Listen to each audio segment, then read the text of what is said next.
I can't imagine a profession that allows and in some way demands consciousness in every moment. What a gift.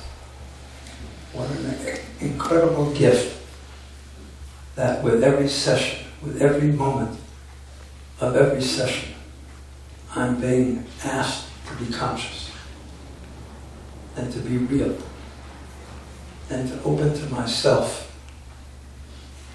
so that I can open to the people that I'm working with and help them open to themselves. And that I'm inviting, both in myself, through myself, with the people I work with, for them to love themselves, to accept everything about them. What an incredible gift, and what an incredible way to spend my life. In that kind of energy, in that kind of seeking, and being with people who some want the same thing, and others don't know that that's what they need. And can I awaken the place in them that they know that's what they need? Concentration camp. And people began to tell stories like this. And I thought, this is why I do the work I do. I'm here to do whatever I can to repair people's lives on so many levels. So why I do the work I do is because I was born to do this, and Spirit has led me every step of the way into the experiences that I needed to grow myself and understand vibrationally where open-heartedness is and what is closed-heartedness, what is abuse. I feel like I'm kind of an expert on abuse, having lived through so much of it. And everything I went through has taught me how to respect and how to bring love to people who have already suffered abuse too. I kind of feel honored to be doing what I do. It touches the deepest place of my spirit, moment to moment to moment, when I sit in that room across from somebody. One thing I do want to say, yesterday David and I viewed a video of Oprah interviewing Thich Nhat Hanh, and it's an incredible interview. And she asked him why he became a monk, and he said he became a monk so he could have the time to really be present with himself in such a deep way, so he could be present with others in that way. And so doing the work that I do is allowing me to consider all the dysfunction and all the inhumanity in myself, so I can have a different way of living that, and then be able to be with other people to help them live their dysfunctional places differently. I'm from the generation that grew up right after World War II in a land called lily white suburbia, where nothing was wrong. Everything was perfect. And nothing was real.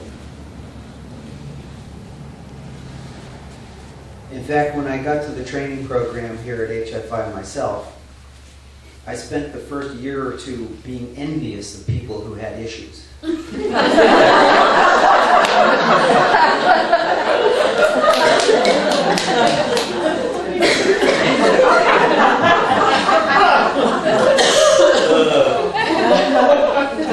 I wasn't paying attention to the fact that I was frozen in terror.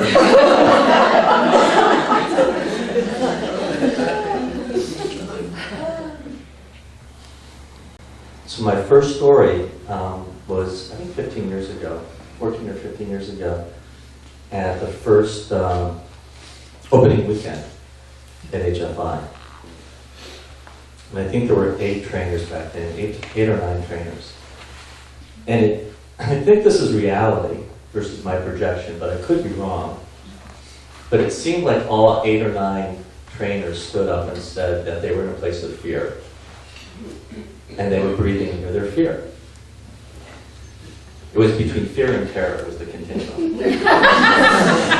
And I'm sitting there horrifically smugly thinking, and these are the trainers. And I've already paid tuition. That's the end result.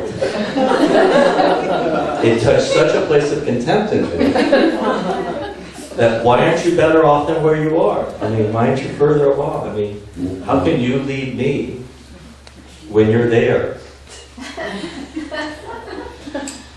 So, after the dust settled with my contempt, and I wasn't conscious of it, but somehow I felt touched underneath it all. I said, there's something about realness that's here. And there's something about humanity that's here. And that was not in my vocabulary, it was something you could have in connection with others. Be human and genuine and real. That you had to show a certain way to be. So when I came here to HFI, I really got that. This was not just about looking and working with the light. It was very much about diving into what prohibits the light from shining, our darkness. What gets in the way of our vulnerability and genuineness, our defenses. So that became like when I heard that, and then when I saw the example present within the trainers and within the community at large, I felt like this is a path that I could commit to. That I really wanted to invest in a growth process. That wasn't just about the light. I didn't trust that anymore. I wanted something that felt comprehensive and felt like it dealt with humanity and not just spirituality. So that's what really brought me into this. And I remember when I was a senior in high school, we had a priest, we got a chaplain for some reason as seniors, and we had a priest who one day set up this scenario. He said, you're walking along a bridge above the Hudson River, and you come upon a young woman who's standing on the railing, or up against the railing, about to jump off. And you approach her and she says, I don't want to talk to anybody, don't talk to me, don't touch me, don't whatever. What would you do? And he went around the classroom, and each young woman in the classroom, one by one, gave the same answer. I'd call a priest, I'd call a priest. Good. And I'm sitting there thinking, oh my God. What am I going to do? And it comes down to, I realize, as it gets about 3 or 4 people away, that the bell is not going to ring. And I'm getting dizzy right now. And I knew that the question for me in that moment was, am I going to lie? Or am I going to be myself? And I wasn't quite sure who myself was. But I thought, I'm not going to lie. I'm simply not going to lie. And I said, I would stand next to her near the railing of the bridge and just stand with her. And that's going to make me cry now. And he came charging down the aisle, and I was like, oh my God, I'm going to get killed, I'm going to get killed. And he stuck out his hand, and he shook my hand, and he said, thank you. And this story came into my mind as everybody was speaking. This is the clergy story. And I want to honor it by telling it because it must have come up for a reason. I haven't thought about it for a long time, but I taught Hebrew school in a synagogue when I was in college, in a synagogue in New Jersey. And the rabbi had a lot of violence in him. And he was a really big man, and the violence would come out of his eyes. And the violence would come out of his eyes. He was a very violent man. And he who said very cool things to the children, very often. And this one day he went into this classroom, and in Judaism there's a taboo about doing art that depicts God. And so he was saying, God has no body, God has no body, we can't see God. He was drilling this into the kids. And this little boy raised his hand, and he said, we can see God. And the rabbi was like going to rip his head off, and the rabbi was like, no, we can't. And the little boy said, yes, we can. And he said, and I want you to picture this guy. He was tall, he was big, and he always wore vests and those big suits with the big lapels, and had a watch barb in his, and is that what's called?